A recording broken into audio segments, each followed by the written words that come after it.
আজকে আমরা বাংলাদেশ জামায়াতে ইসলামীর আমির ডাক্তার শফিকুর রহমানের দেওয়া একটি বক্তব্য নিয়ে কথা বলবো। তিনি সমাজের জন্য এমন একটি রূপকল্পের কথা বলেছেন যেখানে মসজিদের ইমাম শুধু নামাজেরই নন, বরং সমাজেরও নেতা হবেন।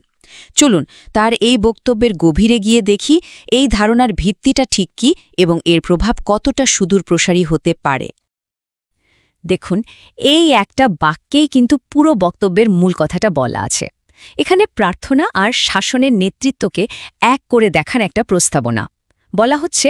সত্যিকারের মুক্তি তখনই আসবে যখন মসজিদের ইমাম সমাজের নেতার আসনে বসবেন। এই ধারণাটাই আমাদের আজকের আলোচনার একেবারে কেন্দ্রবিন্দুতে থাকবে। তো প্রথম সেকশনটা হলো মুক্তির রূপকল্প। এই ধারণাটা প্রথমবার বিস্তারিতভাবে সামনে আসে ঢাকায় হওয়া একটা ইমাম খতিব সম্মেলনে, যেখানে মুক্তির একটা নতুন ধরনের ব্যাখ্যা দেয়া হয়। এখানে মূল যুক্তিটা হলো ক্ষমতার কেন্দ্র বদল, মানে সমাজের সব বড় বড় সিদ্ধান্ত আসবে মসজিদের মিম্বর থেকে, কোনো সংসদ বা আদালত থেকে নয়। বক্তার মতে এটার মাধ্যমেই নাকি ধর্মীয় নেতাদের আসল মর্যাদা ফিরে আসবে এবং তারা আর কারও অধীন থাকবেন না। আচ্ছা, এবার আসা যাক দ্বিতীয় সেকশনে, ইমামের দ্বৈত ভূমিকা। বক্তার মতে ইমামের এই নেতৃত্ব শুধু জীবনেই সীমাবদ্ধ না, এটা মৃত্যুর পরেও বিস্তৃত। ব্যাপারটা বেশ ইন্টারেস্টিং। জীবিত অবস্থায় আমরা যেমন ইমামের পেছনে নামাজে দাঁড়াই, ঠিক তেমনি মৃত্যুর পর সেই ইমামই কিন্তু মৃতদেহের সামনে দাঁড়িয়ে জানাজা পড়ান। মানে এটা এমন এক নেতৃত্ব যা একজন মানুষের জীবনের শুরু থেকে শেষ, এমনকি তার পরেও বিস্তৃত। এই দ্বৈত ভূমিকার উপর জোর দিতে গিয়ে বক্তা ঠিক এই কথাগুলোই বলেছেন। এর মাধ্যমে তিনি বোঝাতে চেয়েছেন যে এই বিশেষ ভূমিকার কারণেই ইমামরা সারা জীবন গভীর সম্মান আর শ্রদ্ধার পাত্র। সেকশন ৩, ইতিহাস থেকে একটি মডেল। তো এই যে পুরো ধারণাটা, এর ভিত্তি কি? এর ভিত্তি হিসাবে মসজিদের নববী কেন্দ্রিক একটা সমাজ ব্যবস্থার কথা বলা হয়েছে। বক্তব্যে বলা হচ্ছে যে হজরত মোহাম্মদ সাল্লাল্লাহু আলাইহি ওয়াসাল্লাম মদিনায় যে সমাজ প্রতিষ্ঠা করেছিলেন, সেখানে মসজিদই ছিল সব রাষ্ট্রীয় কাজের কেন্দ্র।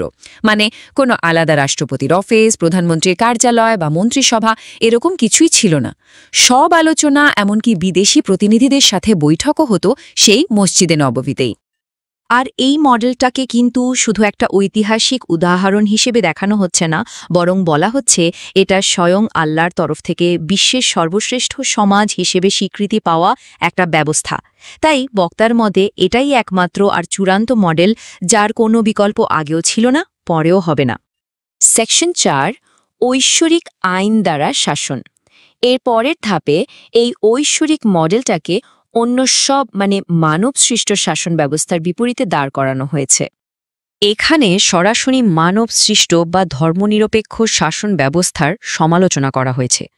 বলা হচ্ছে যে এই ধরনের ব্যবস্থা দিয়ে পৃথিবীতে শান্তি বা সম্মান কোনোটাই আনা সম্ভব না, এবং এটা নাকি একটা প্রমাণিত সত্য। তো মূল কথাটা দাঁড়াচ্ছে যে একমাত্র সেই ঐশ্বরিক মডেল অনুসরণ করলেই একটা সফল আর শ্রেষ্ঠ সমাজ গড়া সম্ভব। এর বাইরে মানুষ নিজেদের লজিকা দিয়ে যাই বানানোর চেষ্টা করুক না কেন, সেগুলো ব্যর্থ হতে বাধ্য। এতক্ষণ তো আমরা একটা ধারণা আর তার ঐতিহাসিক ভিত্তির কথা শুনলাম। এখন প্রশ্ন হলো, এটাকে বাংলাদেশের প্রেক্ষাপটে কিভাবে প্রয়োগ করার কথা বলা হচ্ছে। এখানে মূল যুক্তি হিসেবে সামনে আনা হয়েছে একটা সংখ্যাকে, ৯০%। বক্তার মতে যেহেতু বাংলাদেশের ৯০% মানুষ মুসলিম, সেহেতু দেশের শাসন ব্যবস্থায় তাদের বিশ্বাসের প্রতিফলন থাকা উচিত। তার যুক্তি হল, এই বিশাল সংখ্যার মানুষ যেহেতু আল্লাহ, কোরআন আর শেষ নবী হজরত মুহাম্মদ সাল্লাল্লাহু আলাইহি ওয়াসাল্লামের উপর বিশ্বাস রাখে, তাই তাদের এই সাধারণ বিশ্বাসটাই হওয়া উচিত দেশের মূল ভিত্তি। আর এই সব কিছুর উপর ভিত্তি করে শেষ পর্যন্ত যে সিদ্ধান্তে আসা হচ্ছে তা হল, একটা সত্যিকারের মানবিক সমাজ গড়তে হলে দেশের আইন কানুন আর সামাজিক কাঠামো অবশ্যই কোরআনের আদর্শের ওপর ভিত্তি করে তৈরি হতে হবে। এর বাইরে নাকি অন্য কোনো পথ নেই। তো এই পুরো আলোচনাটা আমাদের একটা খুব মৌলিক প্রশ্নের সামনে এনে দাঁড় করায়।